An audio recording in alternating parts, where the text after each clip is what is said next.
नमस्कार, मैं उर्वशी रस्तोगी आपके अपने YouTube चैनल देव एस्ट्रोविजन में आपका स्वागत करती हूँ। क्या आप जानते हैं कि आपके नेम का फर्स्ट लेटर आपकी किस्मत से जुड़ा होता है? जी हाँ, बिल्कुल सही कहा मैंने। आपके नेम का जो फर्स्ट लेटर है वो आपकी किस्मत से जुड़ा होता है, क्योंकि अगर आपके नेम का फर्स्ट लेटर पॉजिटिव हो, स्ट्रॉन्ग हो, तो वो पूरी तरीके से आपके बर्थ चार्ट में जितने भी गुड प्रोमिसेस हैं उनको सपोर्ट करेगा, जिससे कि आपकी लाइफ बहुत ज़्यादा सक्सेसफुल होगी। तो आज के वीडियो में हम इसी टॉपिक के ऊपर बात करेंगे कि नेम के फर्स्ट लेटर को किस तरीके से चूज़ करना चाहिए, जहां पर मैं आपसे एक ज्योतिष की सीक्रेट टेक्निक को भी शेयर करूंगी और उसी टेक्निक को एक बर्थ चार्ट पर भी लगा करके दिखाऊंगी कि नेम का फर्स्ट लेटर किस तरीके से अगर पॉजिटिव हो जाए तो वो आपको कहां से कहां तक पहुंचा सकता है। तो चलिए फिर वीडियो को स्टार्ट करते हैं। वीडियो को स्किप मत करिएगा, पूरा देखिएगा, क्योंकि ये आपके लिए बहुत ज़्यादा इंपॉर्टेंट होने वाला है। तो फटाफट वीडियो को शुरू करते हैं।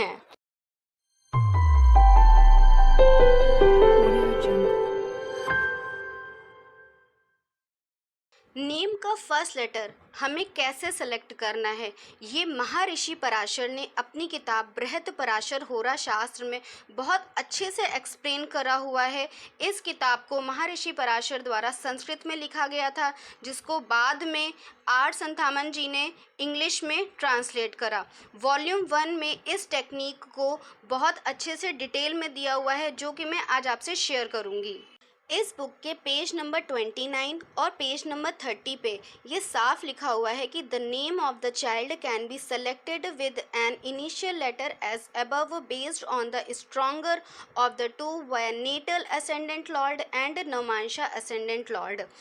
नेम का जो फर्स्ट लेटर होता है, जिस भी बच्चे का हम नेम का फर्स्ट लेटर डिसाइड कर रहे हैं, वहाँ पर हमें देखना है कि जो D1 चार्ट का जो असेंडेंट लॉर्ड है या फिर नवमांशा यानी कि D9 का जो असेंडेंट लॉर्ड है, वो उनमें से कौन स्ट्रॉन्ग है। जो स्ट्रॉन्ग हो हमें उस पर बच्चे के नेम का फर्स्ट लेटर देना चाहिए।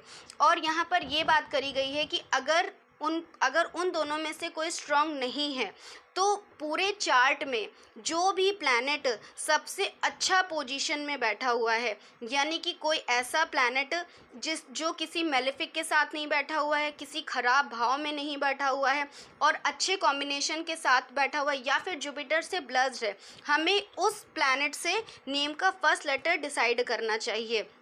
यहाँ पर वो और डिटेल में ये भी कहते हैं कि अगर हम उसके नेम के फर्स्ट लेटर में सपोज़ किसी का अगर सूर्य अच्छी प्लेसमेंट पर बैठा हुआ है और सूर्य से हमें नाम देना है, तो अगर उसमें उसके डाइटी का भी यूज़ कर लिया जाए तो वो नेम उसके लक को और ज़्यादा इन्हेंस करता है। इसी में आगे ये कहते हैं कि if the initial letter belong to a planet without dignity it will be bring bad luck.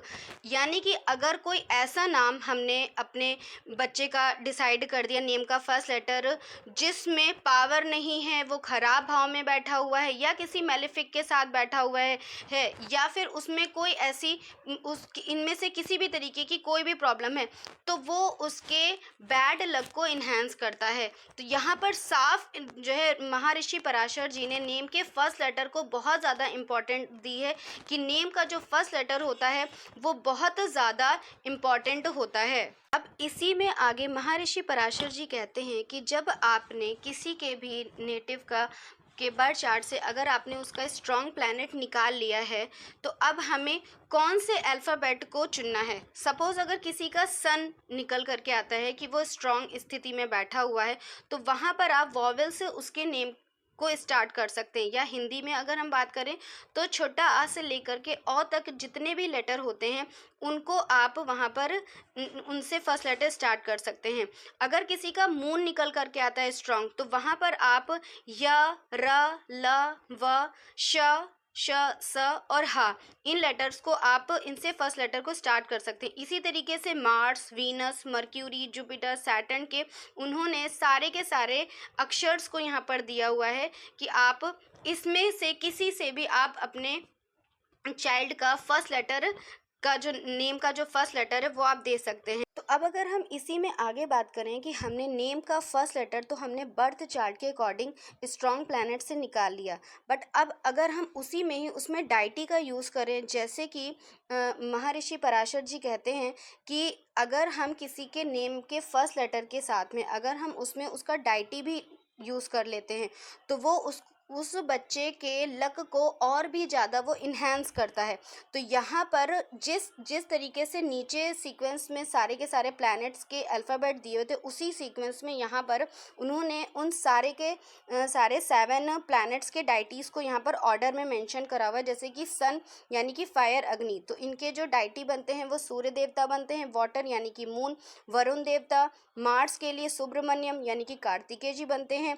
Venus के लिए महाविष्णु जी बनते हैं इसके डाइटी। मर्क्यूरी के लिए इंद्र, और जुपिटर के लिए साची देवी, और सैटर्न के लिए ब्रह्मा इनके डाइटी बनते हैं। तो यहाँ पर अगर आप नेम के फर्स्ट लेटर के साथ में अगर आप उनके डाइटी का भी यूज़ करते हो तो वो आपके बच्चे के स्ट्रॉन्ग और एक पॉजिटिव नेम को क्रिएट करता है, उसकी वाइब्रेशन को क्रिएट करता है, जो कि बच्चे के लिए बहुत ज़्यादा उसकी सक्सेस में आगे और जो वो गुड प्रॉमिसेस इस लाइफ में लेकर के आया है वो उसको प्रमोट करता है। तो ना नेम का जो फर्स्ट लेटर है वो यहाँ पर पूरी तरीके से इस टेक्निक को इन्होंने महर्षि पराशर जी ने बताया। तो अब हम आगे बात करेंगे कि इन सारी टेक्निक्स को एक बर्थ चार्ट के ऊपर अप्लाई करके।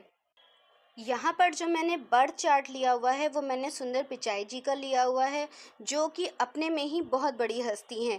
ये गूगल और अल्फ़ाबेट इनके सीईओ हैं। इन्होंने आईटी खड़गपुर से, यूनिवर्सिटी ऑफ पेंसिल्वेनिया से और स्टैनफोर्ड यूनिवर्सिटी से इन्होंने अपनी पढ़ाई पूरी करी हुई है। तो आज मैं इन्हीं के चार्ट के ऊपर उस टेक्निक को लगा करके दिखाऊंगी कि ये टेक्निक किस तरीके से आपके लक को इन्हेंस करती है। तो यहाँ पर इनका जो नाम है वो है सुंदर। सुंदर का जो फर्स्ट लेटर बनता है वो है सा। अगर हम महर्षि पराशर जी द्वारा जो बताई गई जो टेक्निक है, जहाँ पर उन्होंने बताया है कि सा जो है वो उसका जो प्लैनेट बनता है वो मून बनता है।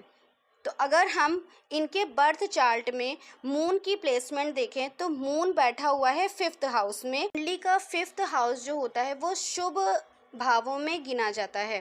फर्स्ट, 5th और 9th ये त्रिकोण भाव होते हैं और ये कुंडली के शुभ भाव में गिने जाते हैं। कुंडली का 5th हाउस जो होता है वो क्रिएटिविटी का हाउस होता है, और जो भी हमारे पिछले जन्म के जो पुण्य होते हैं उनको भी हम 5th भाव से ही देखते हैं। इसके अलावा अगर किसी भी बीमारी का उपचार देखना हो, बीमारी हमारा छठा घर होता है, अगर उस बीमारी का अगर हमें उपचार देखना हो तो वो भी हमें 5th हाउस से ही मिलता है। तो 5th हाउस कुल मिलाकर के अच्छे भाव में गिना जाता है। तो यहाँ पर मून प्लेस बैठा हुआ है। अगर हम यहाँ पर बात करें कि यहाँ पर सिर्फ मून ही तो नहीं बैठा हुआ है, यहाँ पर तो बहुत सारे प्लैनेट्स बैठे हुए हैं। तो हम अगर 5th हाउस इतना अच्छा भाव है तो हम इसमें से किसी भी लेटर से नेम दे सकते हैं, क्योंकि इनके चार्ट में तो काफ़ी सारे प्लैनेट 5th हाउस में बैठे हुए हैं। तो हम एक एक करके इन सारे प्लैनेट्स को समझेंगे कि मून ही क्यों यहाँ पर सबसे ज़्यादा स्ट्रांग है। अगर हम मर्क्यूरी की बात करें तो मर्क्यूरी 4th नंबर राशि में कभी भी बहुत अच्छे रिजल्ट नहीं देता है, और ख़ासकर चंद्रमा के साथ मून और चंद्रमा की जब भी युति होती है तो वो खराब युति मानी जाती है। इसके बाद में हम अगर मार्स की बात करें तो मार्स ना ही 5th हाउस में कुछ खास अच्छे रिजल्ट दे पाता है, खराब नहीं कहेंगे लेकिन बहुत अच्छे रिजल्ट की अगर हम बात करें तो मार्स 5th हाउस में बहुत अच्छे रिजल्ट नहीं देता है एज़ कम्पेयर टू इसके जो भी स्ट्रॉन्ग अगर हम घरों की बात करें तो।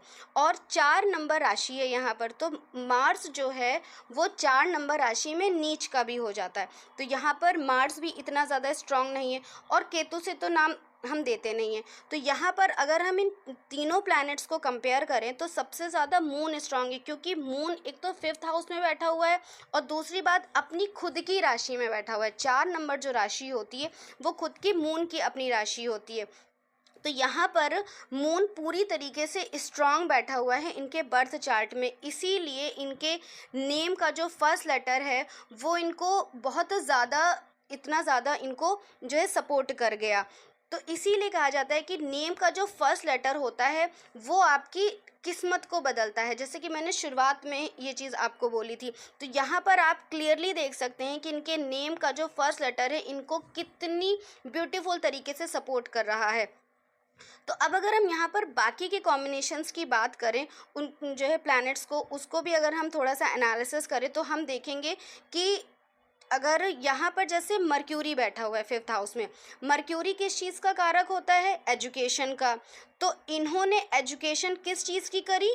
इंजीनियरिंग। तो इंजीनियरिंग किस फील्ड से आती है, किस प्लैनेट से आती है? तो वो आती है मार्स से। अगर किसी के भी बर्थ चार्ट में हमें ये देखना हो कि हमें अपने बच्चे को कौन सी पढ़ाई करानी है, तो हम वहाँ पर हमें मर्क्यूरी के साथ जो भी प्लैनेट बैठे होते हैं या उनके साथ जो ट्राइन में या युति में जिस तरीके से भी कॉम्बिनेशन बना रहे होते, तो हम एजुकेशन के लिए उस प्लैनेट को हम जो है उस सब्जेक्ट को पकड़ते हैं। तो यहाँ पर मर्क्यूरी एजुकेशन हो गई, मार्स इंजीनियरिंग हो गई। तो इन्होंने अपनी जितनी भी पढ़ाई करी, चाहे वो अलग अलग, चाहे वो फॉरेन में जा कर के करी हो या फिर इंडिया में करी हो, वो वहाँ पर इन्होंने जो है टेक्नोलॉजी से रिलेटेड इन्होंने पढ़ाई करी।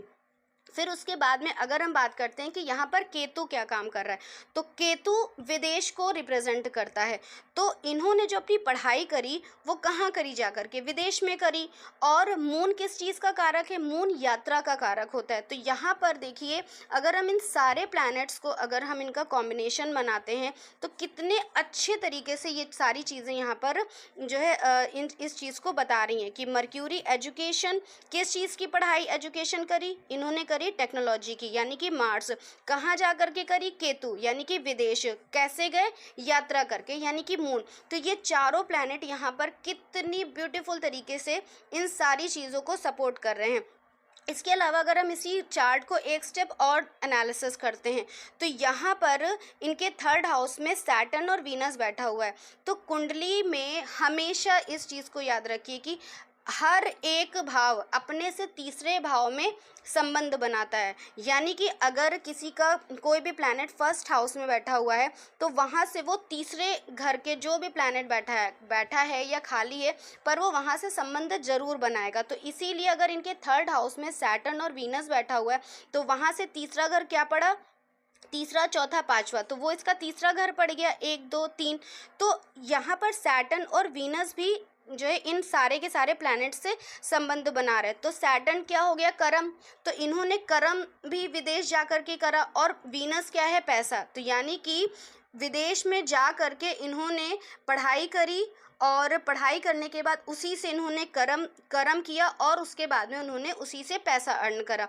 तो यहाँ पर देखिए सब चीज़ें कितनी ज़्यादा जो है यहाँ पर अच्छे से रिप्रेजेंट हो रही है। और साथ ही में सन भी सेंटर में बैठा हुआ है जो कि नेम फेम का कारक होता है। तो यहाँ पर और वो भी 3 नंबर राशि में बैठा हुआ है, यानी कि 3rd हाउस में यहाँ पर अगर हम बात करें 3 नंबर राशि की तो उसमें बैठा हुआ है 4थे घर में। तो यहाँ पर ये सारे प्लैनेट्स इनकी सक्सेस को कितनी सिंपल और कितनी ब्यूटीफुल तरीके से रिप्रेजेंट कर रहे हैं। तो आई होप कि आपको यहाँ पर ये पूरा चार्ट अच्छे से समझ आया होगा और जो मैंने आपसे टेक्निक शेयर करी है वो भी आपको बहुत अच्छे से समझ में आई होगी। उम्मीद करती हूँ महर्षि पराशर द्वारा बताई गई इस टेक्निक को, जो नेम का फर्स्ट लेटर किस तरीके से हमें चूज़ करना चाहिए, मेरे द्वारा बताया गया आपको समझ में आया होगा। जहाँ पर मैंने कोशिश करी है कि मैं आपको बहुत अच्छे से इस टेक्निक को एक्सप्लेन कर पाऊँ और इन सारे चीज़ों को मैं एक चार्ट पर अप्लाई करके आपको बता सकूं। तो अगर आप अपने नेम के डिज़ाइन को करवाना चाहते हैं इस टेक्निक के थ्रू तो आप मेरे स्क्रीन पर दिए हुए नंबर पर आप कांटेक्ट कर सकते हैं, या फिर अगर आप ज्योतिष में रुचि रखते हैं तो आप नेम, मेरा जो कोर्स है नेम एडवांस एस्ट्रोलॉजी, उसको भी आप ज्वाइन कर सकते हैं। मेरे अपकमिंग आने वाले न्यू बैच में आप एनरोल कर सकते हैं, जहाँ पर आप स्क्रीन पर दिए हुए नंबर पे भी कांटेक्ट कर सकते हैं, या फिर आप डिस्क्रिप्शन में मैंने सारी डिटेल्स दे दी है, वहाँ पर भी आप सारी की सारी इन्फॉर्मेशन को देख सकते हैं। तो मिलते हैं नेक्स्ट वीडियो में नई इन्फॉर्मेशन के साथ में, तब तक के लिए नमस्कार।